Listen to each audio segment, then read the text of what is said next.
You want me to put that on my todger?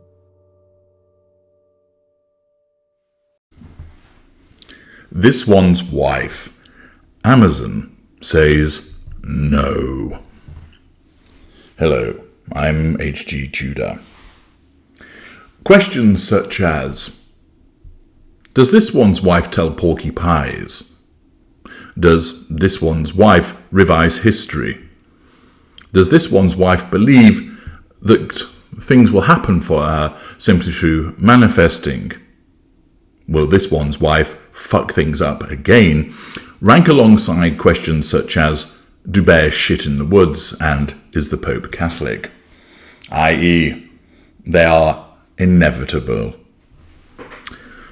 A little while ago, news was launched that the suggestion that Audible, part of Amazon, would be offering a great big lucrative deal to this one's wife for her to produce podcasts. Naturally, the reaction of any sane individual was, what a load of rubbish.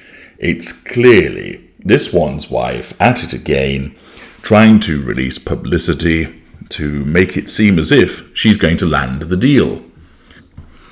That with her rampant sense of entitlement and arrogance, throw in her magical thinking also, she honestly believes that if it is mentioned, it will come to pass because she's such hot property. That how could an organisation an organisation such as Audible not want to get one over on its rival Spotify by signing her up? I explained at the time that just by analysing the proposition, it's completely preposterous. If you are running a successful company and you've watched somebody produce some very boring podcasts that were roundly ridiculed, that it took them 2 years to produce them, and that your competitor decided, we'll get rid because that output isn't very good, why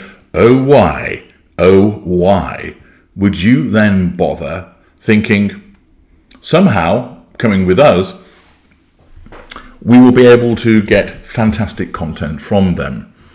I explained it's different to a situation whereby there would be an individual who you can see has got talent but might have been mismanaged, or someone who has got brilliant ability but what they created wasn't marketed properly, and you could determine we could do a better job than that. We've got better contacts, we've got more marketing muscle, we know the markets in a more effective way, so we can take this gem of a service or product and really get it out there and market it far more competitively than our competitor did. But that wasn't the case with this one's wife. It didn't fail because Spotify failed to market it. It didn't fail because Spotify didn't herald it or push it. It failed because the content was rubbish and there was very little of it. Combine that with the fact that increasingly so, this one's wife simply isn't popular. And the only reason that some people will watch or read or listen to what is created by her is all part of a grudge view or a grudge read. Namely, they just want to see what the car crash is going to do next, rather than being intrinsically interested in her because she is fun, intriguing, interesting, and creates fantastic content. Accordingly, wise heads at Audible would have surely looked and thought, there's no way we're going to touch her. She has no talent, she has no charisma, look what she did at the other place, and notwithstanding our considerable reach and talents, you really can't polish a turd. Nevertheless, it didn't stop this one's wife attempting to make it so, in the words of Captain Jean-Luc Picard. Once again, no doubt, berating her agency and telling them, make it happen. She believes that if it's put out there that she's ready, willing and available to do this, and that if it is made as if the deal is on the cusp of happening, somehow it will happen. It's akin to her suddenly deciding, if I imagine that I've got size D boobs, they'll suddenly appear. Or, I want a red Ferrari, so if I think about it often enough, one is going to appear. It's on that same level of ridiculousness This one's wife thought to herself, and if we get the agency to pump this out there, if we talk about there being a deal with Audible, it's bound to happen. Just one slight flaw with that plan, this one's wife. Audible recognise rubbish when they see it. It didn't take long for Audible to respond. You'll recall that when it was suggested that she would be a brand ambassador for Dior were very quick to scramble their PR people to say, nothing doing, not talking to her, nothing in the pipeline, i.e., we don't want to be associated with this loser. Well, according to page 6, an Audible spokesperson said that there is no truth to the report that she would land her first major deal with Audible since parting ways with Spotify. They also stated they aren't in negotiations with this one's wife. I think that's what you call a resounding no. The fact is, the material was rubbish. The content was awful. It was just this one's wife trying to settle scores. It took a long time to produce. She had other people doing most of the work. And Audible have seen this. They're not stupid, and they're not going to spunk oodles of money on a whinging, whining, victimhood-obsessed individual who is lazy. And thus, in order to preserve their brand, they immediately move to say, no, there's no truth to the report that she's on the verge of signing up a major deal with us. This is the place where she has fallen to now, in that as she tries to make these deals manifest as quickly as she attempts to do that, the relevant people immediately distance themselves from her.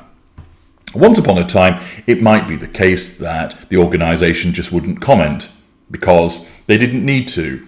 And so what that they got mentioned in the same breath as some celebrity? It's all good publicity, isn't it? Therefore, let it hang in the wind. Nothing's happening, but we don't need to confirm or deny it. But notice now the speed with which brands and organisations seek to distance themselves from this one's wife.